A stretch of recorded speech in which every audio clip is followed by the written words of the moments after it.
Ok, Parashat Hashavua, il y en a deux, Bezrat Hashem, Tazria et Metzora. Ce shiur est les Louis Nishmat Hana Bat Esther pour la Refoua Shelema très rapide du Rav Eliou Ben Fradi et pour un Zivugagun Vetaor de Jenny Bat Étoile, Bessiat Adishmeya. Alors, il y a deux sujets principaux dans la paracha, dans les deux parachiotes. Le premier, il est court, c'est le sujet des lois qui concernent la femme après l'accouchement, donc les moments de pureté, d'impureté, les sacrifices qui s'en suivent. Et dans le cas où ce serait un garçon, la Brit Mila qui devrait être appliquée le troisième jour. Et tout le long des deux parachiotes, tout le reste, on parlera de la tsarat, cette maladie dont on ne donne plus la définition, qui est d'ordre spirituel, qui vient principalement. Il y a plusieurs raisons, on a tout le temps l'habitude de la limiter à une seule. Il y a plein de raisons pour lesquelles la tsarat peut intervenir, mais principalement, en effet, c'est le lachon hara, donc c'est toutes les paroles négatives qui pourraient sortir de notre bouche, et ça engendre une maladie qui se manifeste par des taches. Attention, on traduit, je le dis, je le répète, je sais à chaque jour sur ce sujet, mais c'est toujours important pour ceux qui n'ont pas l'habitude de l'écouter. On traduit souvent par lèpre, ça n'a rien à voir avec la lèpre. La tsaraat n'est pas une maladie physique, il n'y a pas de remède, de médicaments qui supprimeraient les effets négatifs de cette maladie, puisqu'on parle de pureté, d'impureté, on parle de taches qui ne peuvent être décelées que par un homme, on va tout détailler. On parle d'un remède qui est celui de la tchouva. Donc il n'y a pas d'autres procédés qui permettraient de s'extraire de cette maladie. Alors comment ça fonctionne ? Il y a 3 niveaux d'intervention de la tsarat. La tsarat se manifeste initialement sur les parois d'une maison. Donc ça veut dire qu'on voit bien que ça ne peut pas être d'ordre naturel puisque on n'est plus dans la notion de l'organique. On est déjà dans l'inerte.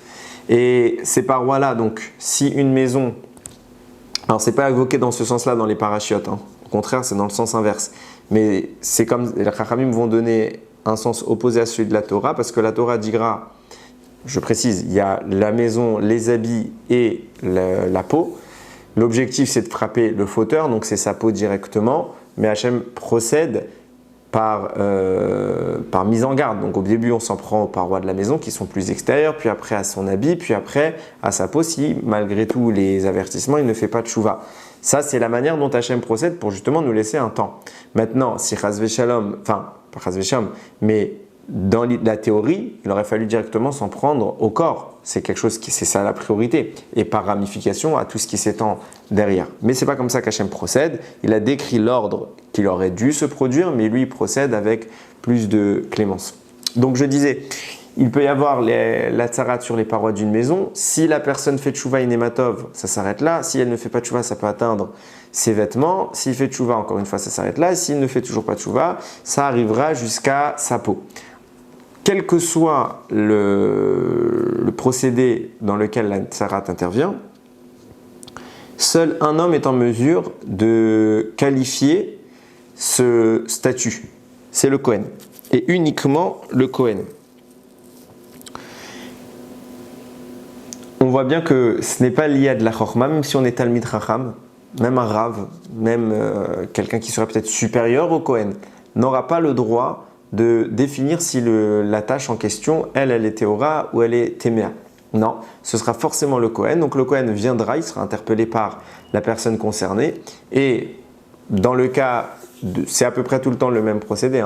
Si c'est sa peau qui est atteinte, alors le Kohen va devoir définir si oui ou non la tâche est une tâche de tsarat. Et dans le cas échéant, la personne est partie pour une semaine d'exclusion du camp. Et au bout d'une semaine, s'il a fait tchouva, la tâche étant censée se résorber et il pourra entamer tout le processus de sanctification puisqu'il était tamé, il va maintenant se purifier et de sacrifice qui s'accompagne à cela. Sinon, on repart encore une fois pour une semaine et ainsi de suite jusqu'à qu'on fasse tchouva. Pareil pour les vêtements. Dans le cas de la maison, c'est un peu différent, même si c'est le même principe. D'abord, ça va être les pierres de la maison qui vont être frappées. S'il y a une pierre, enfin une tache qui apparaît sur un mur, le Kohen constate la tache.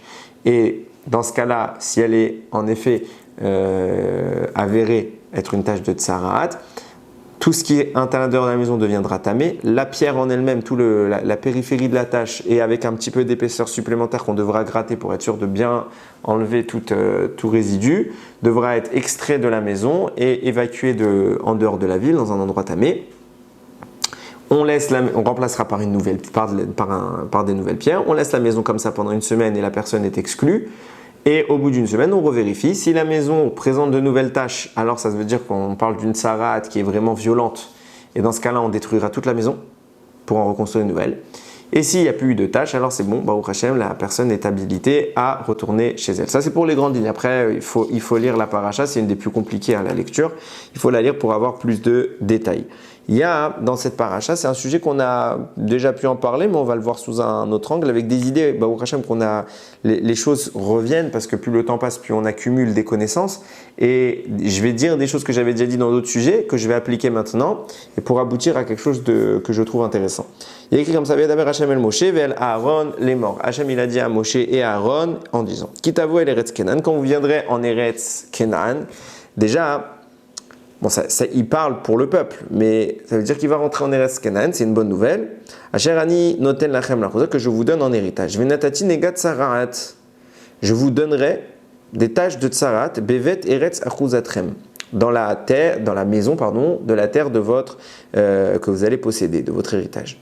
On va à Sherlo Abaït et le propriétaire de la maison viendra, Veigid la Kohen les morts, il dira au Kohen, Kenegan Ali Babaït. Il me semblerait avoir vu une tâche dans la maison. Alors le Kohen devra, Vetiva Kohen ou Fino et Abaït, donc le Kohen ordonnera de vider toute la maison, Beterem Yavo Kohen Lirot et Anega, avant que le Kohen vienne faire l'analyse de la tâche, Veloïtma, Kolasher Babit, puisque comme je l'ai dit tout à l'heure, quand la maison est proclamée atteinte de la tsara, tout ce qui est à l'intérieur est tamé. Donc on vide la maison pour que la touma qui va être prononcée ne s'applique pas aux éléments qui y sont. Et seulement après le Kohen viendra voir la maison et faire toute son analyse et entamer ou non, parce que c'est possible que ce soit une autre raison, ça peut ne pas être de la tsarat. Si le Kohen proclame que ce n'est pas de la tsarat, eh ben, il n'y a aucun problème. Donc, entamer ensuite tout le processus que la Torah décrit dans les parashites. Alors comme je l'ai dit en introduction, il y a 3 endroits où la tsarat peut se manifester. Dans l'ordre dans lequel elle intervient, les murs d'une maison, les vêtements et la peau du fauteur qui aurait fait du lachon hara. Et ce qui est intéressant, c'est que on parle ici d'une avéra, et une avéra, a priori, c'est quelque chose de négatif. On est bien d'accord là-dessus. Donc une avéra n'est pas récompensée. Et tout le contraire, elle est sanctionnée. Et c'est pour ça que tout ce qu'on lit, en tout cas comme ça que c'est présenté dans le texte, il n'y a pas de plus-value à l'individu qui ferait cette faute et qui serait touché par la tsarat. Qu'est-ce qui va se passer? Il va être exclu du camp, on va devoir détruire ses affaires, on va devoir détruire peut-être même sa maison. Il n'y a pas de plus-value. Et pourtant, Rashi nous rapporte un midrash qui dit que c'est une super nouvelle. Pourquoi? Parce que il se passe qu'on a traversé la mer. Paro, le roi le plus puissant du monde, a été vaincu avec une facilité déconcertante. On traverse la mer, on noie nos oppresseurs, enfin nous, on fait rien, on profite, on regarde, on est spectateur, c'est Akadosh Baruch Hu qui fait tout. Mais en tout cas, les gens voient la main d'Hachem nous accompagner et forcément, ça suscite des craintes. La Shira le raconte que les gens de Moab sont pris de terreur. Tous les peuples de Canaan est en train de trembler. Israël arrive. Israël reprend son terrain qui avait été légué, rappelons-le. Noach est le propriétaire à peu près de toute la planète. Il a donné cette terre à Shem et nous on descend de Shem. Et la Torah raconte qu'à un moment ou à un autre, les Sémites ont été chassés par les peuplades qui vont vivre en Eretz Kenan. Mais bon, on revient. Et la promesse qu'Akadosh Baruch Hu avait faite à Abraham, Isaac et Yaakov va s'appliquer. Les gens se disent, bon, objectivement, si Paro n'a pas réussi à vaincre ce peuple, on a peu de chances de pouvoir lui tenir tête. Donc, on va sans doute perdre. Ils ont commencé à cacher leurs trésors pour pas que les Bnei Israël puissent les récupérer. Où est-ce qu'ils ont caché les trésors? Dans les murs. Ils ont creusé les murs, ils ont enfoui les trésors Et c'est intéressant, je me doutais pas, mais j'ai appris que ça se faisait encore. Il y a des fois dans des maisons assez vieilles comme ça, les gens en faisant des travaux, en cassant des murs, ils trouvent encore des trésors. Je parle pas des restes Israël, mais je parle à peu près partout dans le monde. Donc c'est quelque chose qui se faisait. Et les Émorim, Rachi rapporte qu'ils ont rentré beaucoup de trésors dans les murs. Et il se passait quoi? Akadosh Baruch Hu faisait des cadeaux béné Israël. Quand on arrive, eh ben, il va faire en sorte que dans les maisons où il y a les trésors, eh ben, il va y avoir les trèches de Tsarat. Et faisant quoi? Faisant qu'on va devoir détruire au moins le mur, voire peut-être toute la maison. Et en détruisant le mur ou la maison, on découvrait les trésors que les peuples de Canaan avaient cachés dans les murs. Donc c'est une super nouvelle parce que finalement, on va s'en mettre plein les poches. Alors, c'est un midrash très connu, Rashi n'invente rien, mais il est invraisemblable, puisqu'on est en train d'affirmer finalement qu'une personne qui a fait une avéra qui est grave, le Lachon Hara, je rappelle que c'est tout ce qui est la sinatrinam, c'est à cause de ça que le Beth Amikdash a été détruit, le deuxième. C'est pas léger comme faute, c'est pas léger. Et d'autant que on ne se rend pas compte, mais avec la parole, on peut faire parfois beaucoup plus de mal à une personne qu'avec les mains ou avec l'aspect physique. C'est rapporté qu'il est pire de faire honte à quelqu'un que de le tuer. Donc, je ne sais pas si on imagine la gravité de ce qui peut sortir de notre bouche, surtout quand on se moque des gens. Surtout quand on invente des choses, ou quand on raconte ce qu'on appelle des dossiers aujourd'hui, qui font que on a un aspect c'est du voyeurisme, on veut savoir tout ce qui se passe dans la vie des gens, pour pouvoir connaître les informations, les colporter, c'est ce qui se fait aujourd'hui avec les réseaux sociaux. On voit combien une petite info fait un buzz extraordinaire et on se délecte tous de ça. Donc en clair, aujourd'hui, on est dans le réseau organisé du Lachon Hara. Donc c'est souvent oublier la gravité de ce qu'on est en train de faire.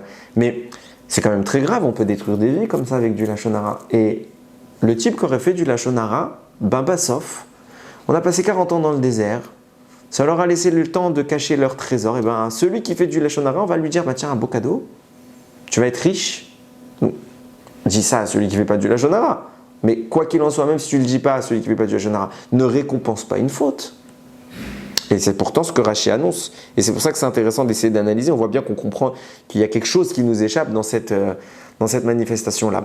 On va devoir donc expliquer un peu les choses plus en avant. Il y a un Kliyakar qui est très connu, qui pose la question de savoir comment se fait-il que la Tsaraat va frapper les trois dimensions dont on parle, qui sont le corps, le vêtement et les parois des maisons. En réalité, il explique que c'est les trois couches qui vont couvrir, cacher la Neshama, l'âme. Pourquoi? Parce qu'il faut bien se concevoir que la Neshama est habillée par le corps. C'est le premier vêtement de la Neshama, c'est le gouffre. C'est cette peau qui nous encadre. Cette peau-là va distinguer entre le spirituel, le monde Rouhani, et le monde Gashmi, matériel. C'est la frontière. À l'intérieur, dans une dimension qui nous échappe, dans une texture qui nous échappe, il y a l'âme, qui est la parcelle de divinité, et cette frontière qui matérialise l'existence, elle fait entrer les choses dans notre monde, nous, terrestre, physique. Donc le premier habit, c'est la frontière entre le spirituel et le matériel, c'est le corps. Le deuxième habit, c'est la frontière entre la nudité et le reste. C'est ce qui vient couvrir le premier habit. Donc c'est comme des poupées russes. On a la neshama qui est recouverte du corps pour faire la transition spirituelle matérielle, et on a le corps qui est recouvert d'un habit pour masquer la nudité. Et il y a une troisième dimension, c'est les parois de la maison. La paroi de la maison vient distinguer le privé du public. Donc à l'intérieur de la maison, c'est un domaine. À l'extérieur de la maison, c'est un autre endroit. On n'est pas chez nous, on est à l'extérieur. À l'extérieur, ça veut dire que quand on est chez nous, on est à l'intérieur de notre existence. Donc il y a trois couches qui viennent habiller l'âme. Et c'est pour ça que, puisque c'est quelque part des extensions de ce qui se passe à l'intérieur de la Neshama, sur cette Neshama qui est responsable du Lachon Hara, on va frapper par des taches de Tsarat successivement. Pourquoi trois couches? Pourquoi la Neshama a trois habits? Alors a priori, c'est paraît logique d'exprimer la notion de cette manière, de dire qu'on le sait, la Neshama, l'âme, je vais faire exprès de dire l'âme plutôt que la Neshama pour pas qu'il y ait de confusion, l'âme en général est coupée en plusieurs sous-couches, dont trois sont les principales, trois nous concernent directement et deux autres ne nous concernent pas tout de suite. Quelles sont ces couches? On l'a vu plusieurs fois, le Nefesh, le Ruach et la Neshama. C'est pour ça que j'ai dit que je vais essayer de ne pas parler de Neshama, je vais parler d'âme. L'âme englobe toutes les compartimentations. Qu'est-ce que c'est que le Nefesh? Le Nefesh, c'est ce qui nous donne une vitalité primaire, c'est ce qui fait qu'on est animé, conscient, c'est ce qu'on partage avec toute forme de vie. le nefesh, bestial, l'aspect bestial. Ce nefesh est accompagné d'un rouar. Le rouar, c'est la capacité de parler. Et c'est ce qui va faire la transition fondamentale entre l'aspect bestial du nefesh et la troisième dimension qu'on appelle la neshama, qui elle est une portion de divinité. Donc c'est quelque chose de purement spirituel qui est un peu plus opposé au nefesh, qui est beaucoup plus bestial. Et ces deux notions antagonistes vont être reliées par le nefesh, par le rouar. Et ça se paraît logique. Pourquoi? Parce que la neshama est le vecteur de la pensée et la pensée est exprimée par la parole. On pense, tant que c'est dans ma tête, ça n'existe pas. Comment c'est véhiculé dans le monde? Au travers de la parole. Donc je parle, la parole est ce qui va exprimer une pensée. Donc le rouar est le vecteur de liaison de la neshama, qui est l'aspect, la pensée divine, qui se manifeste dans le corps au travers du nefesh. Puisque, et les deux autres parties, j'en parle pas, ne nous concernent pas. Je dis donc ces trois niveaux-là, puisqu'il y a trois niveaux, alors il y a trois habits de l'âme. Et le Harizal va dévoiler quelque chose d'encore plus poussé, de plus compliqué à essayer d'expliquer, mais avant de rentrer dans cette idée-là, il faut bien avoir à l'idée que comment vont se faire les choses. Il y a une corrélation évidente entre ces trois niveaux. On va expliquer pourquoi. Donc, a priori, le corps est corrélé au nefesh, l'habit est corrélé au rouar et la maison est corrélée à la neshama. On voit qu'il y a une sorte de distance qui s'installe. Plus on s'éloigne, plus l'élément est intéressant et puissant. La neshama étant supérieure au rouar qui lui-même est supérieur au nefesh. Pourquoi plus on s'éloigne, plus c'est puissant? Parce qu'il faut bien comprendre que ces trois dimensions ne sont pas innées. On peut disposer de certaines et pas de d'autres. Je m'explique. Pour vivre, il nous faut un nefesh. Le corps et le nefesh sont indissociables. Si on les dissocie, c'est la mort. Donc ça, le nefesh, tout le monde l'a. Le rouar, pas tout le monde l'a. La neshama, encore moins de monde l'a. Comment pourrions-nous les obtenir? C'est-à-dire qu'à la naissance, on ne les a pas. Et l'objectif de la vie est justement de faire descendre ces dimensions au plus profond de notre être. Au travers d'une sanctification, d'une purification, de la Torah, des mitzvot. Plus on va s'approcher d'Hachem, plus Hachem va s'approcher de nous. Et si on arrive à incorporer le rouar, alors on rentre dans la Gdusha supérieure. Si on arrive à incorporer la Neshama, alors on est dans une très grande Gdusha. Et c'est ce qui fait la différence entre les tzadikim et le reste de la population. Eux voient des choses que nous ne voyons pas. Eux prévoient des choses que nous ne pouvons pas comprendre. Eux font des brachot qui se réalisent. Eux font des miracles que nous sommes incapables de réaliser. Eux ont le Ruach HaKodesh. Pourquoi? Parce qu'ils sont investis d'une dimension divine concrète. Tandis que nous sommes juste investis de la vie primaire. Allons plus loin. Le Harizal évoque une idée qu'on a pas mal dissertée déjà, celle de la corrélation entre Israël et la Torah. On le sait, la Torah, c'est la pensée divine. Israël, c'est la concrétisation de cette pensée. On pourrait dire que la Torah est l'âme du peuple juif. C'est pour ça que Israël, les lettres, sont les initiales de Yesh, Shishim, Ribo, Otiot, la Torah. Il y a 600 000 lettres dans la Torah. Il n'y a pas 600 000 lettres dans la Torah, mais ce qu'on essaye ici d'expliquer, c'est qu'il y a une corrélation. On sait bien qu'il y a 600 000 Neshamot, ça c'est connu. À chaque fois qu'il y a eu un recensement, il y avait ces 600 000. Mais ce qu'on essaye d'évoquer en parlant des 600 000 lettres de la Torah, c'est de faire la corrélation entre chaque lettre et une âme du peuple juif. Les âmes, les Neshamot, Ruach, Nefesh, l'ensemble, sont chacune corrélées à une dimension de la Torah. Comment? De même que l'humain dispose d'un corps et de ces trois sources célestes qui sont le Nefesh, le Ruach, la Neshama, donc il y a 4 dimensions, Nefesh, Ruach, Neshama qui se matérialisent et concrétisent matériellement dans l'humain, dans le gouffre, et bien il y a cette dimension qui existe dans la lettre. La lettre, c'est tout un chapitre, un chapitre entier dans le Otrot Chaim et dans le Etz HaChaim du Harizal, c'est des pans entiers de développement, dans lesquels il explique là-bas, la lettre on le voit n'importe où, dans n'importe quel Sefer Torah, ne regardez pas dans les livres, dans un Sefer Torah, on voit qu'elle a une structure, une forme, une soura. Elle a également au-dessus d'elle des tagim, des petits ornements décoratifs. Il peut y en avoir 0, 1 ou 3. Également à cela, il faut ajouter les nekudot, qui sont les voyelles. On ne peut pas prononcer une lettre de la Torah si elle n'a pas de voyelle. On peut l'appeler, mais on ne peut pas la prononcer. Et parallèlement, on a une 4e dimension qui est celui du taram. Quand vous allez le Shabbat, ou le lundi ou jeudi, ou n'importe quel jour où il y a Sefer Torah, vous voyez que le chazan ne lit pas bêtement, il lit avec un air, une cantillation. C'est les taramim. Donc il y a 4 portions de la lettre elle-même, le tag décoratif, la petite couronne, les voyelles, donc les nekudot, et les taramim qui sont la cantillation. Vient nous dire le Harizal.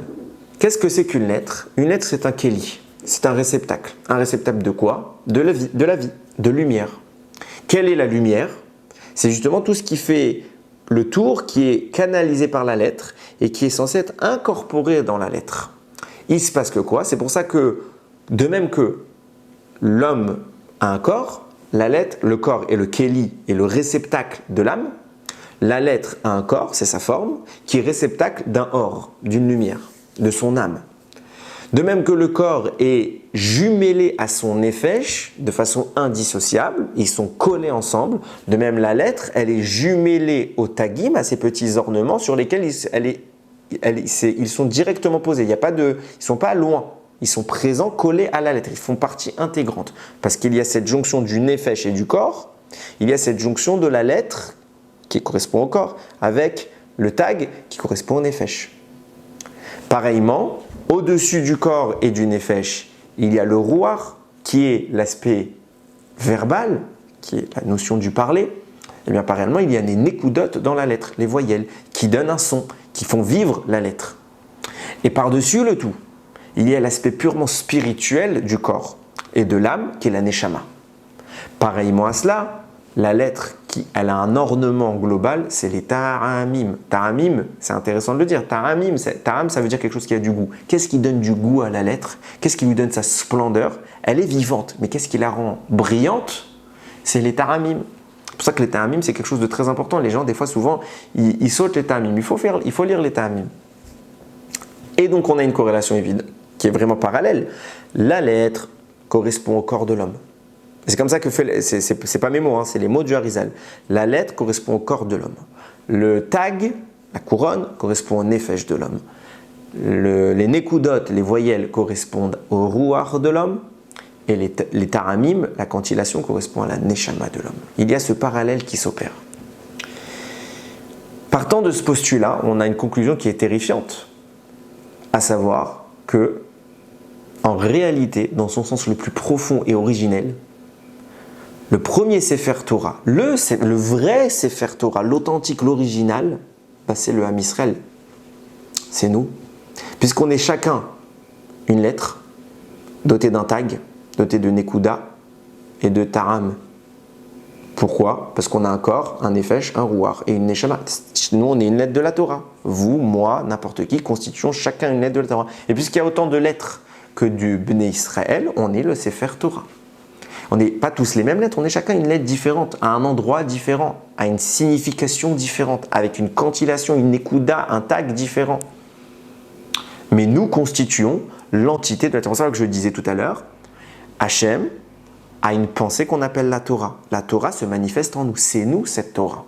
Ce n'est pas un Sefer Torah. Alors comment se fait-il qu'on va parler d'un Sefer Torah? Eh bien c'est là que les choses deviennent concrètes. C'est que partant du postulat que la Torah nous le dit, que Akadosh Baruch Hu avait initialement créé Adam et après il lui a fait une tunique de peau. Ça veut dire qu'avant ça, il n'avait pas une tunique de peau. Il y a écrit Avayas Lahem Hashem Elokim Kotnot Or. Il leur a fait des tuniques de peau.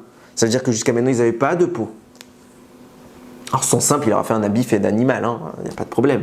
Mais sens profond, il n'y avait pas de peau. C'est pour ça que Rabbi Meir, lui, ne lisait pas Or avec un Aïn, mais Or avec un Aleph. Il avait une tunique de lumière. Avant la faute, Adam Arishon n'était que du Or. Et après la faute, la peau est venue ensevelir cette lumière pour la cacher. Et il s'est passé quoi? Puisque la faute est intervenue, Adam Arishon a mis une distance entre son être, sa neshama, son nefesh, sa neshama et son ruach, le nefesh étant indélébile. Avec le corps, ils sont impossibles à séparer sous peine de mort. Le Nefesh et le Ruach, eux, ont pris, pourquoi je dis le Nefesh, pardon, le Ruach et la Neshama, pardon, eux, ont pris de la distance. Cette distance a marqué le retrait de la lumière. On est passé de or, la lumière, à or, la peau. C'est pourquoi vous trouverez qu'un Sefer Torah est composé de quoi? D'une lettre. Le contenu du Sefer Torah, c'est quoi? C'est la lettre, le corps. C'est le tag, qui correspond à la Neshama, parce qu'ils sont inséparables. Mais dans le Sefer Torah, vous ne trouverez jamais ni Nekudot, ni voyelles, ni Taramim, ni cantillation, parce qu'ils se sont barrés. Et sur quoi on écrit un Sefer Torah? Sur de la peau. Parce qu'à la base, la vraie peau du Sefer Torah, c'était pas la peau, le parchemin. La peau du Sefer Torah, c'était nous. Parce qu'on était le or. Et ce or s'étant rétracté, il a laissé place au or. Or, c'est les initiales, et c'est pas les initiales, c'est les lettres Ain, Vav, Resh qui fait Iver. Iver, c'est un aveugle. Un aveugle, c'est celui qui ne peut plus percevoir la lumière. La lumière s'en est allée et a laissé place à la peau. Et puisque notre lumière s'en est allée, alors dans le Sefer Torah, sur quoi on écrit un Sefer Torah? Sur de la peau. Alors qu'à la base, ils n'étaient pas écrits sur la peau, c'était nous le Sefer Torah. Et puisque le retrait de ces lumières est la conséquence du retrait de la Neshama et du Ruach, qui correspondent au Taramim et au Nekudot, alors dans le Sefer Torah, vous trouverez ni Taramim ni Nekudot. Seulement, il faudra lire avec les Taramim et avec les Nekudot. Parce que l'objectif est de réincorporer dans le Keli, dans la lettre, c'est de réincorporer toute la Neshama, l'âme de la lettre. De même que notre objectif à nous est de récupérer l'intégralité de notre âme. En lisant, en prononçant, on donne vie à un Sefer Torah mort. Et ce Sefer Torah mort, c'est une peau morte. Lorsqu'il récupère sa vie, nous redevenons le Sefer Torah. C'est nous le vrai Sefer Torah. C'est pour ça qu'on dit des Talmidei Chachamim qui sont une Torah vivante et qu'on dit que le Sefer Torah c'est une Torah morte. Parce que s'il n'y a pas de lecteur pour insuffler la vie au travers de la lecture, des Nekudot, de la cantillation, des Taramim, alors le Sefer Torah n'est qu'un parchemin vide de sens. La lettre est décontenancée. Elle n'a pas de substance, d'essence. Qui la lui donne? Nous. Au travers de ce que j'essaye d'expliquer. Maintenant qu'on a à peu près compris ça, on va commencer à comprendre l'idée. C'est que, comme on a mis de la distance avec notre Ruach, c'est pour ça que le premier habit de l'âme, c'est la peau. Pourquoi la peau le premier habit? Parce qu'elle est collée au Nefesh. Mais après, il y a une distance qui s'installe avec le Ruach. C'est pour ça qu'un peu plus loin, pas très loin non plus, mais un peu plus loin, il y aura le deuxième habit qui est la deuxième couverture, recouvrement, qui est le vêtement. Et encore plus loin, il y a la Neshama. C'est pour ça que le troisième habit, c'est c'est les murs de la maison. Ces trois habits correspondent aux trois niveaux de l'âme. Et du coup, puisque l'âme est le vecteur de la parole, comme je l'expliquais, comment nous réincorporons le Ruach? Comment nous réincorporons la Neshama du Sefer Torah? Par la lecture, par la prononciation, par l'oral. C'est la parole.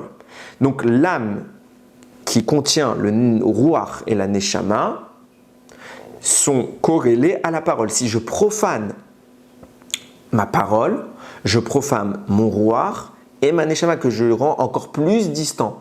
Et la couche qui les représente devient plus opaque. Et elle est marquée par Nega, une tache. Une tache qui vient traduire un épaississement de la peau. La peau est apparue, rappelez-vous, par retrait de lumière.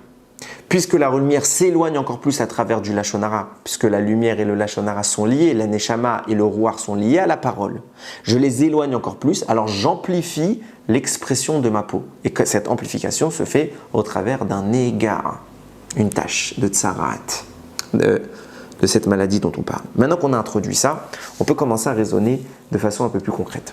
Vient le Shla HaKadosh et il explique des notions qui sont, je ne vais pas vous dire tout ce qu'il dit parce que c'est un pan entier, c'est très très très profond, c'est merveilleux à lire. Pour ceux qui voudraient le lire, j'ai mis la référence. Il explique l'idée comme ça. On a parlé de Adam Arishon qui, lorsqu'il a fauté au travers de la faute du serpent, a perdu son or pour devenir or, a perdu sa lumière pour devenir peau. Chachamim vont parler du venin que le serpent a réussi à inséminer en Chava comme étant une allusion à la descendance de Chava. Au sens le plus ésotérique qui soit, le Zohar va révéler que Chava, on le sait, va avoir deux garçons, Caïn qui sera l'aîné et Hevel. ces deux garçons ne sont pas, au sens strict du terme, les enfants d'Adam. Et Hevel est le vrai fils, le fils légitime de Adam. Tandis que Caïn, au sens du Sod, du Zohar, c'est le fils du Nachash. Pourquoi?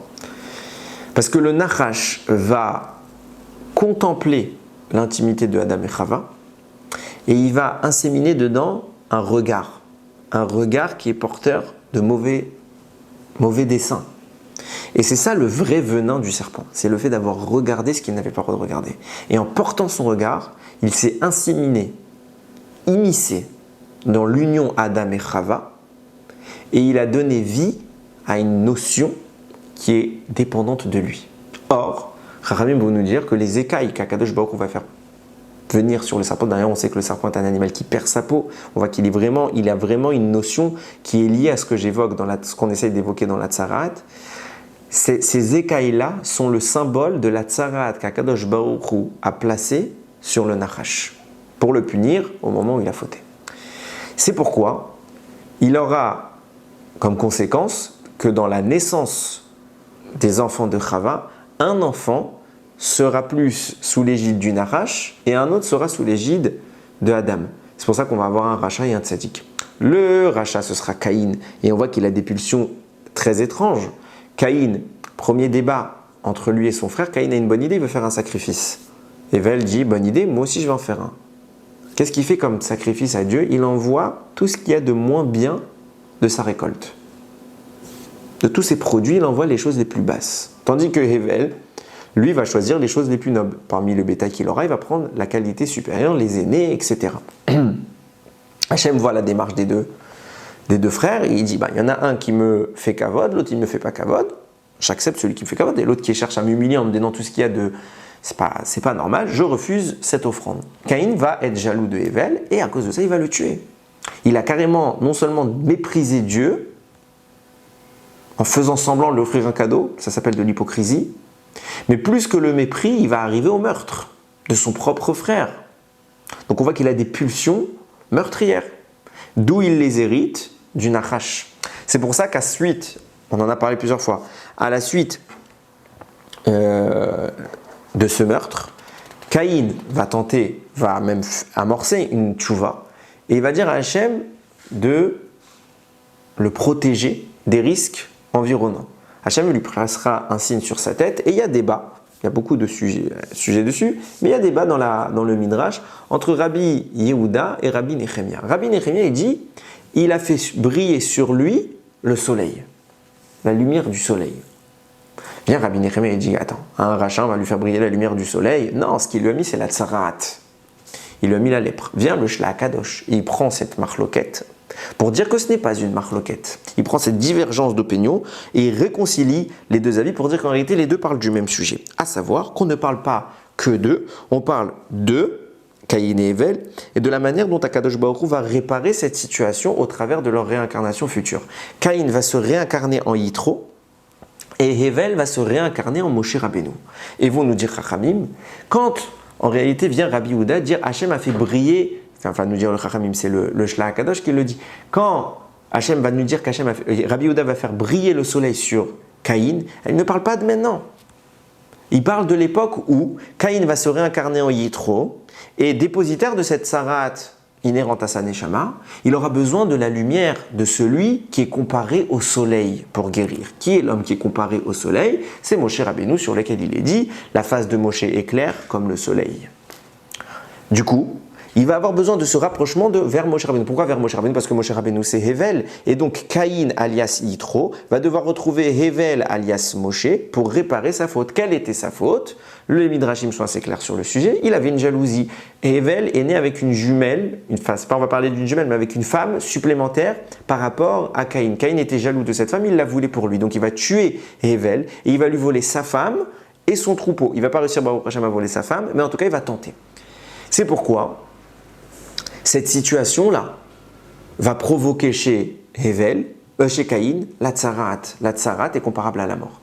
Donc Hachem va le frapper de la tsarat pour tout ce qu'il a fait. Mais en réalité, d'où lui vient cette tsarat? C'est simplement qu'il fait que suivre la démarche de son paternel spirituel, alias le serpent. Le serpent a été frappé de la tsarat parce qu'il a mal parlé à l'égard d'Akadosh Baruch Hu en disant mais non, Hachem c'est un menteur, ne l'écoutez pas, c'est tout ce qu'il a raison pour laquelle il faut pas manger le fruit, c'est parce qu'il veut pas que vous le ressembliez, mais si, etc. Il va faire du Lachon Hara. Tu fais du Lachon Hara, tu as la tsarat. Maintenant, puisque toi tu restes tamé au plus profond de ton être, quand tu transmets ton essence à la naissance, à la progéniture qui va être issue de Chava, et ben cette progéniture sera naturellement orientée vers cette tsarat et elle va l'obtenir au travers du meurtre de Hevel. Maintenant que Caïn a cette tsarat, seul Hevel peut le guérir. Pourquoi? Parce que Hevel est ce qui va être le vecteur déclencheur. C'est pourquoi Akadosh Baruch Hu va réincarner Caïn en Yitro, Hevel en Moshe, et il va les rapprocher. Yitro va être le futur beau-père de Moshe Rabbeinu, et il va avoir besoin de Moshe pour guérir. La lumière de Moshe va être projetée sur Caïn, Yitro, qui va lui permettre de guérir. Comment cela? Il faut qu'il répare sa faute. Donc quand Moshe Rabbeinu va venir, qu'est-ce qu'il va lui proposer Yitro? Il va lui proposer un mariage avec Tzipora. Et il va lui proposer de s'occuper de son troupeau, de son bétail. Pourquoi? Parce que Tzipora, c'est la femme qui était la femme de Hevel, qui est venue maintenant retourner chez son véritable mari. Quand Yitro rend sa femme à Moshe alias Hevel, il répare sa faute. En plus de ça, il lui propose de récupérer le troupeau, tout le bétail. Donc quelque part, il fait un tikkun. Et c'est pour ça que le Midrash dira, pourquoi la femme de Moshe s'appelle Tzipora, ce qui veut dire Tzipor, c'est un oiseau, parce qu'elle a été capable de rendre Tahor comme l'oiseau. C'est un oiseau qui a purifié Yitro. Pourquoi elle a purifié Yitro? Rappelez-vous, comment la Torah, dans les détails que vous lirez dans la paracha, comment la Torah demande l'institut de purification du Metzora, la personne qui est frappée de Tsarat, au travers du sacrifice d'un oiseau. Un oiseau qui va être tué, un oiseau qui va être libéré pour nettoyer toutes les impuretés. Vient Tzipora, qui est l'oiseau purificateur, qui est le moyen pour Yitro de récupérer sa Gdusha. Quand Yitro va rendre l'oiseau, il va libérer l'oiseau. Cet oiseau, c'est qui? C'est Tzipora, alias la femme de Moshe Rabbeinu. En la restituant, il fait son tikkun. Et la tsarat subitement va disparaître parce que Moshe va éclairer de son or à lui, de sa lumière, il va éclairer Yitro. C'est pour ça que Rabbi Yehuda et Rabbi Nechemia parlaient du même sujet. Rabbi Yehuda disait il a fait briller le soleil sur lui pour le guérir. Mais on ne parle pas de maintenant il a la tsarat. C'est pour ça que Rabbi Nechemia lui dit mais comment il pourrait avoir le soleil? C'est un rachat. En effet, pas maintenant, plus tard. Les deux avis sont d'accord. Ne crois pas que Rabbi Yehuda, c'est ça qu'il vient de nous dire Rabbi Nechemia, ne crois pas que Rabbi Yehuda parle de maintenant, parce que c'est pas possible maintenant. Il ne peut pas récupérer le or, c'est un rachat. Plus tard, quand il sera Yitro et qu'il y aura Moshe pour être ce or, alors il récupérera la lumière et il guérira complètement. Et d'ailleurs, tout cela va être insinué à Moshe Rabbeinu au moment où Kadosh Baruch Hu va lui dire de faire 2 signes auprès de Paro. Paro aussi est une parcelle de la Neshama de Caïn, mais je ne vais pas rentrer là-dedans. Juste pour donner l'idée. Qu'est-ce qu'il dit à Kadosh Baruch Hu à Moshe? Tu vas faire 2 signes. Les 2 premiers signes qu'il fera à Paro, c'est quoi? C'est que tu vas prendre le bâton, tu vas le jeter par terre, il va devenir un serpent. Tu vas le récupérer, il devient du bois. Puis après, tu vas prendre ta main, tu vas la rentrer à l'intérieur de ton habit, ça va devenir une main frappée de la lèpre. Et tu la re-rentres, elle n'est plus frappée de la lèpre. Qu'est-ce qui se passe? Nous dit le Shla Kadosh. En réalité, Moshe Rabbeinu lui les frappe. Pourquoi il a la lèpre? Moshe Rabbeinu, impossible qu'il ait la lèpre, il est Tahor. En réalité, c'est simplement le contact qu'il a eu toute sa vie précédente, le peu de temps qu'il a vécu, au travers de Caïn, qu'il a qu'il a entaché d'un peu de lèpre. Parce que même de leur jeunesse, bébé, ils étaient ensemble. Et ça, il avait déjà dans son shoresh, dans son essence, Caïn, il avait déjà la lèpre de son papa spirituel qui est le serpent. Donc, puisqu'il a déjà cette lèpre, il essaye de la transmettre à Moshe Rabbeinu. Et Moshe Rabbeinu, qui est que de la lumière, n'accepte pas cette lèpre. Mais elle le recouvre un petit peu. Viens Kadosh Baruch Hu et dire à Moshe Rabbeinu, prends le bâton, jette-le par terre, sache que c'est le serpent. Qu'est-ce qui s'est passé avec le serpent? Le serpent a créé la lèpre, la tsarat dans le monde. Cette Tsaraat, elle est allée chez ton grand frère Caïn, et Caïn a voulu te la mettre. C'est pour ça que je te dis, mais elle n'est pas rentrée complètement en toi. C'est pas tout ton corps qui va te frapper de la Tsaraat, que un petit peu. C'est quoi? Rentre ta main à l'intérieur, tu vas voir que tu as encore un peu de lèpre. Mais ne t'inquiète pas, puisque tu as récupéré le Tzipor l'oiseau capable de te purifier, alias ta femme, le tikkun est réalisé. Yitro retire sa Tsarat, et toi aussi tu redeviens Kulo Or. Et c'est ce qui se passe, c'est pour ça que maintenant je peux te parler. C'est pour ça que la première fois que la Torah nous parlera de la discussion entre Moshe et Hachem, c'est au moment où elle va raconter ces 2 signes-là. Maintenant, on va commencer à pouvoir. D'ailleurs, c'est intéressant, regardez jusqu'où il va il va encore plus loin, le Shlach Kadosh, j'ai failli oublier de dire ça. Il dit, dans les faits, il y a 3 tissus, j'ai envie de dire, c'est pas tous des tissus, mais il y a 3 éléments d'un habit qui peuvent devenir tamé par la tsarat. C'est quoi? Le or, quand ce sera de la peau animale, le lin et la laine. Le or, on comprend. Pourquoi? Parce que le or, c'est ce qui a recouvert notre peau et qui manifeste la tsarat, parce que c'est l'extinction de la lumière. C'est la conséquence de l'acte du serpent, ça j'entends. Pourquoi le lin et la laine, d'où ça vient? Eh bien, c'est justement tout ce qu'on évoque avec Caïn et Hével. Caïn et Hével vont faire tous deux des sacrifices. Vous nous dire, Rachamim, le sacrifice de Hével, c'est le top du top, c'est les Bechorot, c'est tout ce qu'il a de premier-né, la meilleure qualité animale qu'il a pu offrir, puisque Caïn était berger. Hével était berger. Tandis que Caïn, lui, il est agriculteur, il travaille la terre, mais lui va prendre ce qu'il y a de plus bas pour offrir en sacrifice. Vient le Etz Yosef et il explique comme ça. Il dit, c'est quoi ce qu'il y a de plus bas dans un korban qu'il a pu offrir Caïn? Il dit, prenez les lettres korban. Korban, chaque lettre c'est kouf, resh, bet, nun. Mais les lettres, on en a parlé plusieurs fois, peuvent être écrites de façon partielle, juste la lettre, et de façon intégrale. Ça veut dire aleph, bet, avec tous les sons qu'on entend, qu'on vocalise mais qu'on n'écrit pas. Quand vous prenez le kouf, la dernière lettre c'est un fait, kouf. Après le resh, la dernière lettre c'est un shin. Le bet, la dernière lettre c'est un tav. Et le nun, la dernière lettre c'est un nun. Donc on a quoi? P, shin, tav, nun, pishtan. C'est quoi le pishtan? C'est le lin. Ce qu'a offert Caïn, c'est du lin. Qu'est-ce qui se passe? Vient de nous dire par contre à l'inverse, ce qu'a offert Hével, c'est le meilleur troupeau, avec la plus belle laine. D'où vient l'interdit du mélange du lin et de la laine? C'est l'interdit de mélanger l'attitude de Caïn avec celle de Hével. Caïn a offert du lin, qui correspondait à la Avera, puisqu'il était en train de mépriser Akadosh Baruch Hu. Hével a offert de la laine, qui correspondait à une mitzvah, qu'il est en train d'honorer Akadosh Baruch Hu. Akadosh Baruch Hu dit, ne mélange pas l'attitude de celui qui dénigre avec celui qui respecte. Ne mélange pas le lin et la laine. De là vient l'interdit du lin et de la laine. Il se passe donc quoi?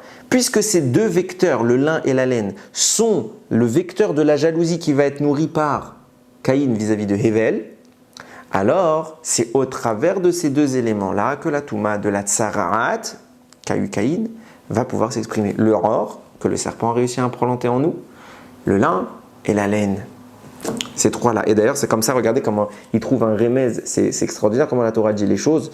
Dans les paroles de Yeshayahu, il trouve un remez extraordinaire, le Shlach Kadosh. Il dit comme ça, le pasuk qui dit là-bas, Kimi shoresh nachash yetze tsefa.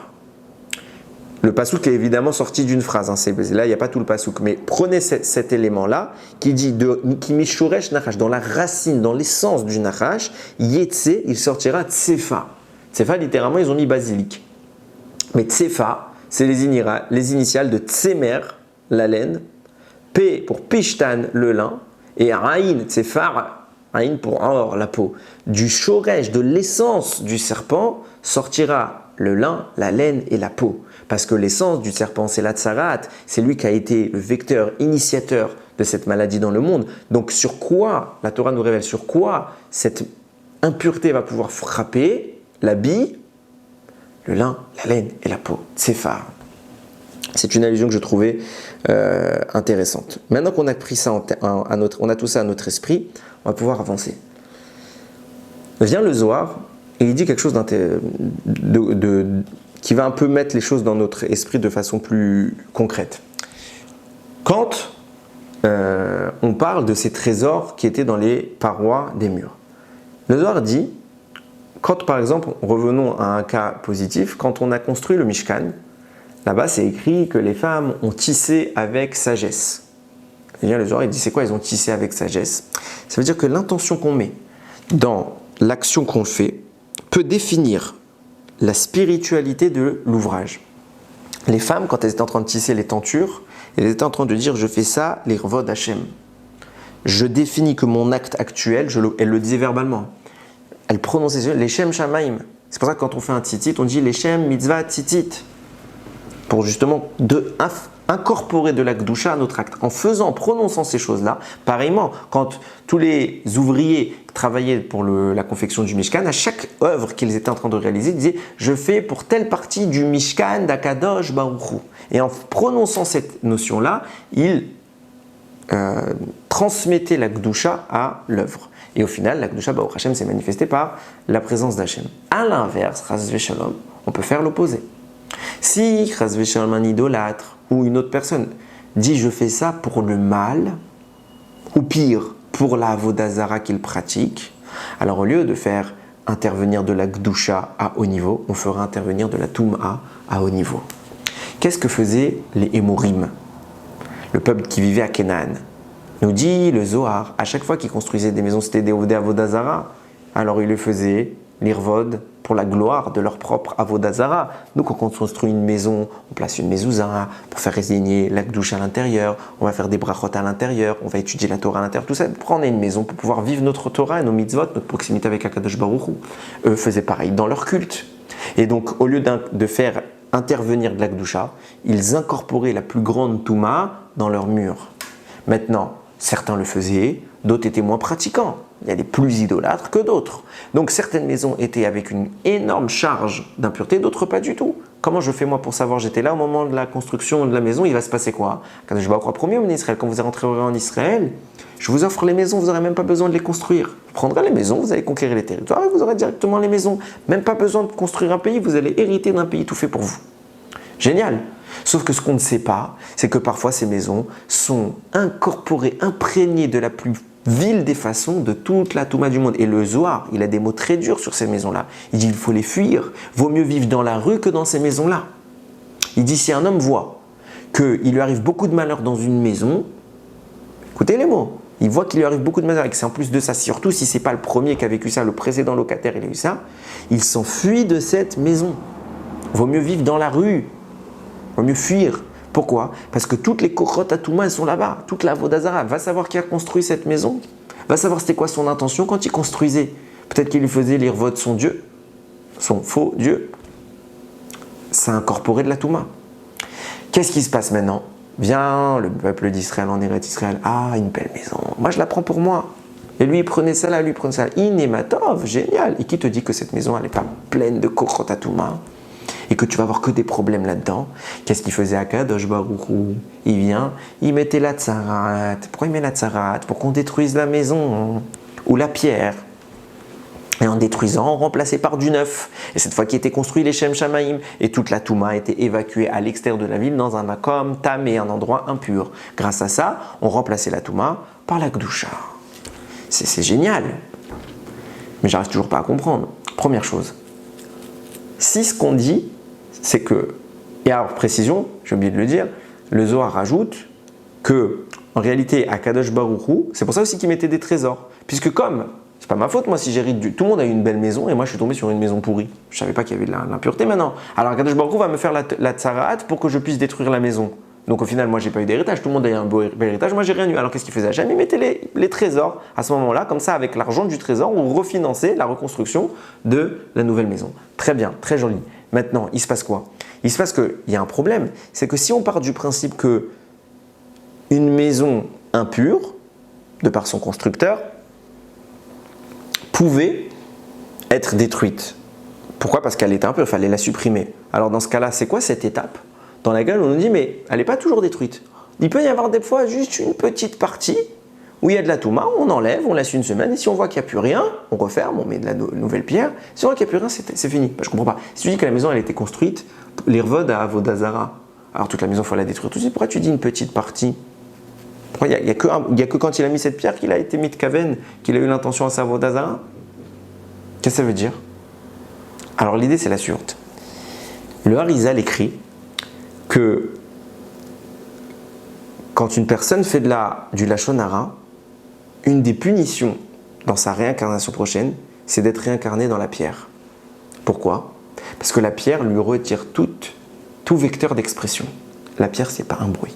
Ça peut même pas bouger. Ça peut même pas produire un son. Encore plus que les plantes. Les plantes, encore, elles peuvent bouger. Elles peuvent avoir le vent, elles peuvent s'entrechoquer, etc. mais il y a une expression de la plante, il y a une évolution de la plante. Elle peut grandir, se répandre, elle peut être consommée. Et quand elle est consommée, elle monte dans le règne animal, qui commence déjà à exprimer des idées. Puis l'animal peut être consommé, qui lui le fait rentrer dans l'humain, qui peut avoir le vecteur de la parole. La pierre n'est pas consommable. Jamais. Donc elle entre dans le monde muet. Puisque tu as ouvert ta bouche pour faire le mal, Hachem te prive de parole de façon totale. La pierre peut être la réincarnation d'une Neshama qui a fait précisément du Lachon Hara. Et il se passe quoi? Principe de base. Quand on dit, le type il construit sa maison, et il y a de la Touma, parce qu'il a pensé à des mauvaises kavanotes, à des mauvaises intentions. La Touma n'existe que par présence de Kdusha. Pourquoi? Parce que c'est quoi la Touma? La Touma, c'est l'impureté. L'impureté, c'est quoi? C'est la mort, c'est le mensonge, c'est les forces du mal. Les forces du mal ne sont qu'une invention qu'Akadosh Baruch Hu a créée pour créer le libre arbitre. Mais ça n'existe pas au sens propre du terme. Donc, c'est la mort, c'est la non-vie. Comment la non-vie peut-elle exister puisqu'elle ne vit pas? Réponse, la non-vie, l'impureté de la mort, des forces du mal, n'existe que par capture d'éléments de vie. C'est pourquoi les forces du mal poursuivent avec acharnement la Gdusha, qui va quelque part allaiter, abreuver les énergies négatives pour leur donner une base d'existence. Tant qu'il y a une base d'existence, le mal peut exister puisqu'il a de quoi faire battre son cœur. Par contre, si tu le retires toute substance spirituelle, de même que pour nous, il y a disparition. Puisque le mensonge n'existe pas, le mal n'existera pas. Qu'est-ce qui fait que le mal existe? C'est qu'il est mélangé au bien.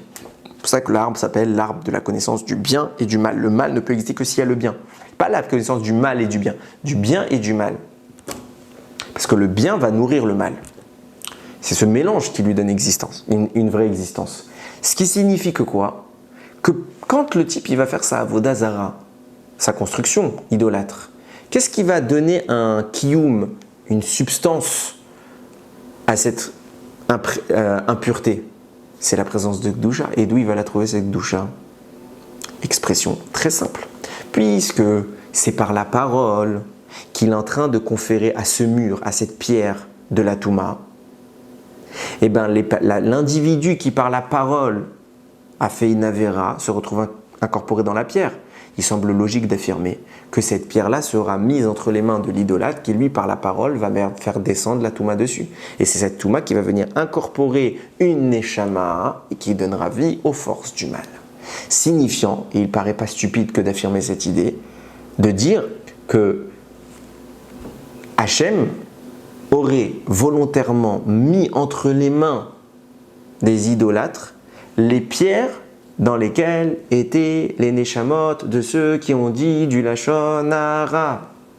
Et lorsque cette neshama fait du Lachon Hara, elle est prisonnière des forces du mal dans la pierre. Cette pierre-là va faire descendre toute l'idée de la avoda zara que le bâtisseur va formuler.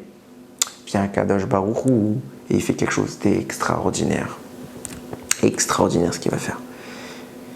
Il y a un principe. On répercute le mérite par un méritant et la punition par un fauteur. J'explique. Celui qui mérite, alors on lui donne la possibilité d'avoir encore plus de mérite. Donc il va, par son acte, faire mériter encore plus les autres. Celui qui faute, il ne mérite pas. Alors par son intervention, il va y avoir d'autres sanctions. C'est exactement ces deux principes-là, c'est ce qui régit parfaitement tout notre propos. Regardez comment les choses sont faites.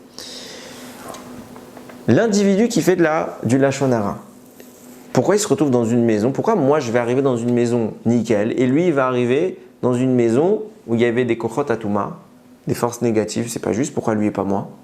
Akadosh Baruch Hu savait que cet homme allait un jour faire du Lachon Hara, alors il a mis dans un endroit où il y avait de l'impureté. Pourquoi? Parce qu'on répercute le mal par le fauteur, la sentence par le fauteur. Et puisqu'il va faire du Lachon Hara, alors Hachem va faire profiter ce mur-là pour exprimer son impureté. Comment? Puisque le Lachon Hara, on l'a dit tout à l'heure, c'est l'élément de la parole. La parole est ce qui va repousser mon âme, ma neshama. Alors forcément, sur les parois de ma maison qui correspondent à la neshama, dans les trois couches du corps dont on parle, dans les parois de ma maison, il va y avoir une réaction puisque j'abîme ma neshama, alors je permets à ce que des neshamot prisonnières de la pierre soient elles-mêmes abîmées. On répercute la faute par le fauteur. Et il se passe quoi? Puisque l'attitude de mon lachon hara, de ma médisance, va éloigner ma neshama, l'éloignement de ma neshama retire ma lumière et provoque l'apparition d'une peau. Donc la peau qui est la conséquence du serpent qui a créé la tsaraat. Alors sur les murs de ma maison qui sont dépositaires des neshamot elles-mêmes fautives d'avoir fait de lachon hara, va se répercuter cette notion, cette amplification de l'absence de lumière. L'absence de lumière rend aveugle. Hiver va renforcer la peau, cette peau qui est marquée de la tsarat. C'est pour ça que sur les murs, je vais y arriver, les murs de la maison, les neshamot vont commencer à exprimer une tsarat. On répercute la faute sur le fauteur.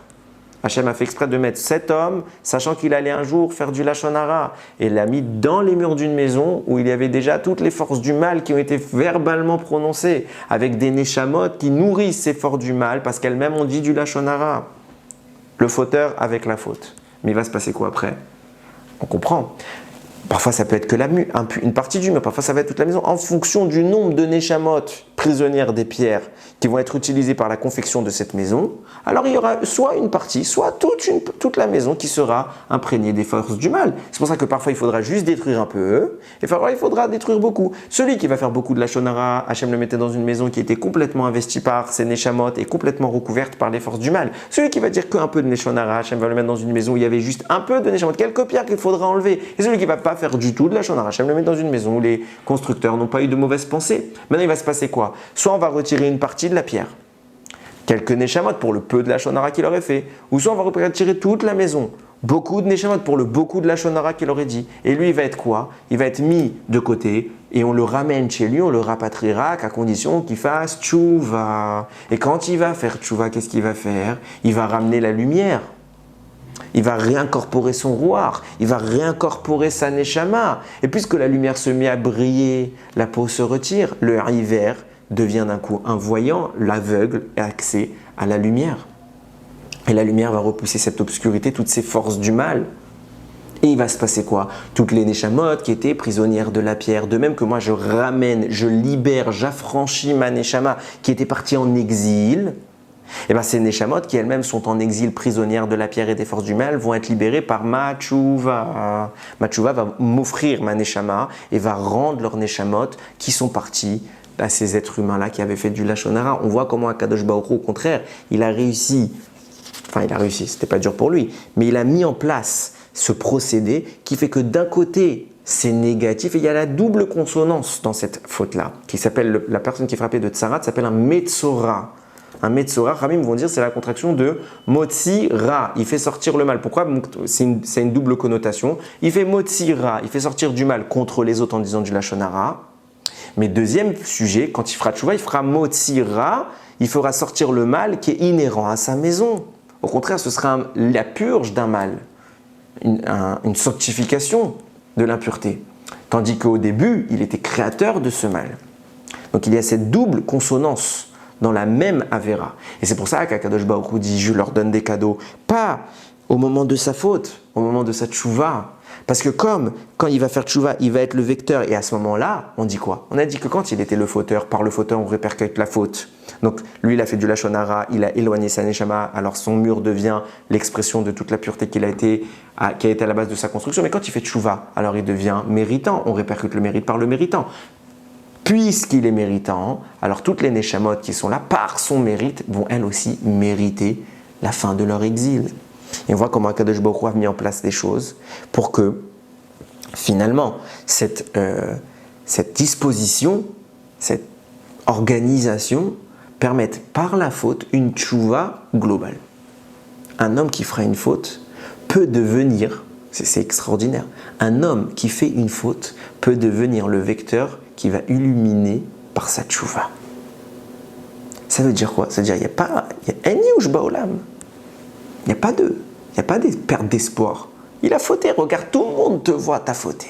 Tout le monde sait que t'es un rachat. Tes murs, ils le disent que t'es un rachat. C'est même pas de mouquet, tes murs, ils parlent pour toi. T'es un rachat. Et qu'est-ce qui va se passer? Ouais, mais le rachat, il va faire tchouva. Et quand le rachat, il va faire tchouva, lui, il va libérer toutes ces neshamot que vous n'avez pas libérées. Extraordinaire. Et il y a donc deux dimensions dans la parole. Et c'est avec ça qu'il faut retenir et conclure ce sujet. Il y a deux dimensions.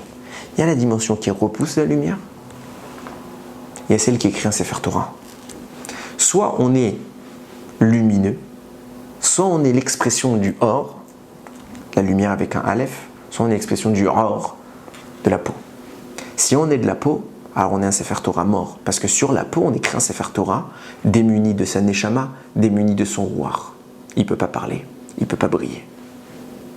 Par contre, quand on se sert de notre bouche, pas pour faire du lashon hara, mais au contraire, lashon tov, parler bien des gens, mais plus que cela, parler d'Hachem, parler de sa Torah, prier, étudier, alors on sanctifie notre être. Et on redonne aux lettres, qui sont un récipient, comme je l'ai dit, un keli, on leur redonne leur âme. Et elles n'ont plus à être posées sur une peau morte, elles n'ont qu'à faire briller la lumière. Cette lumière, c'est quoi? C'est nous le Sefer Torah. Dans un Sefer Torah, on va parler du mal. Nous, on est les lettres. C'est nous le vrai Sefer Torah. Vous ne vous rendez pas compte de ce qui est écrit dans notre bouche, ce que nous sommes. Et on transforme cette Torah en Ra, Chas v'Shalom. Alors que nous, tout notre objectif, c'est de faire sortir le Tov. Shem Yishmor. Je le redis en introduction. Je redis ce que j'ai dit en introduction. Aujourd'hui, on est dans une société qui met en scène, organise le lashon hara. On est dans le voyeurisme permanent. Déjà, les gens se montrent. On adore se montrer, on prend des photos qu'on publie. Pourquoi tu publies? Pourquoi tu veux qu'on te connaisse? Que quelqu'un que tu ne connais pas, il te voit. Et plus que ça, la moindre opportunité de commenter la vie des autres, on va être là. Mais pas pour commenter en bien, on va commenter bien peut-être, mais majoritairement c'est mal. Qu'est-ce qui fait vibrer les gens? C'est de pouvoir dire du mal. Aujourd'hui, imaginez, sur les réseaux sociaux, tu dis une phrase, millions de personnes qui peuvent voir cette phrase. Qu'est-ce que tu es en train de faire? Tu es en train de prendre la lumière de la Torah et de lui retirer son âme. Tu es en train de te retirer ton âme parce que cette Torah, c'est toi. Le vrai Sefer Torah, c'est nous, Rabotai. Sauf qu'on a perdu la lumière, on est devenu une peau. Alors le Sefer Torah écrit sur une peau. Si on veut redevenir ce Sefer Torah vivant, brillant, il faut rentrer de la Torah en nous. Rentrer, étudier, et n'en faire que sortir que les paroles d'Akadosh Baruch Hu. Cette lumière, elle peut sortir de notre bouche. Même quand on a fauté, on peut être la source d'une libération immense de Kedusha et de lumière. On peut être l'exemple de tous les autres. On peut être ceux qui vont sauver toutes ces neshamot. Il n'y a pas d'Yéhouch. Il y en a qui disent « Oui, mais moi je viens d'une famille loin, moi tu sais, j'ai pas eu ce déclic. » Il y en a qui parlent d'un déclic religieux. C'est quoi ces bêtises? C'est des bêtises. C'est des bêtises comme vous n'avez pas idée. Simplement que vous voulez rester aveugle. Il faut être objectif avec vous. Il n'y a pas de déclic. Le déclic, c'est de te dire je ne sais pas de quoi je parle, je vais aller voir. Je veux voir. Je ne veux pas être un hiver. Je vais être baigné de lumière. Je veux voir Dieu. Au sens spirituel du terme. Je veux le connaître. Quand on connaît, alors oui, on l'aime. On voit tout ce qu'il fait pour nous. On voit combien c'est grand. Je parlais encore de ça tout à l'heure, à la tfila, avec le Rav de la Chou. Mais ça rend fou. Ça rend fou combien c'est sans fin la Torah. Il n'y a pas de fin. D'année en année, des nouveautés sur tous les mêmes textes. Sur les mêmes textes. C'est extraordinaire de reprendre une paracha, de faire une année un Dvar Torah, une deuxième année un autre Dvar Torah, une troisième année un autre, une quatrième un autre, cinquième, sixième, ad bataille, jusqu'à quand on va trouver des nouveautés. Et on trouve. Comment t'expliques? Ad blidai. Il n'y a pas de fin à cette lumière. La seule fin qu'on peut lui poser, c'est celle qu'on lui met. C'est nous qui fermons la lumière. Comment? En éteignant, en retirant sa neshama à la lettre, en retirant cette lumière au Sefer Torah, en ne faisant d'un Sefer Torah vivant, alias nous, un Sefer Torah mort, une peau, Yiratson, qu'on ouvre les yeux, qu'on ait accès à ce or qui est extraordinaire, qui est le plus beau de tous, et que par ce mérite-là, la Torah puisse nous imprégner, nous faire briller à nouveau, et que plus jamais, Chas v'Shalom, le mal sorte de notre bouche pour qu'il y ait que le bien qui respire l'environnement du Ham Israël. Baruch Adonai Leolam, Amen ve Amen.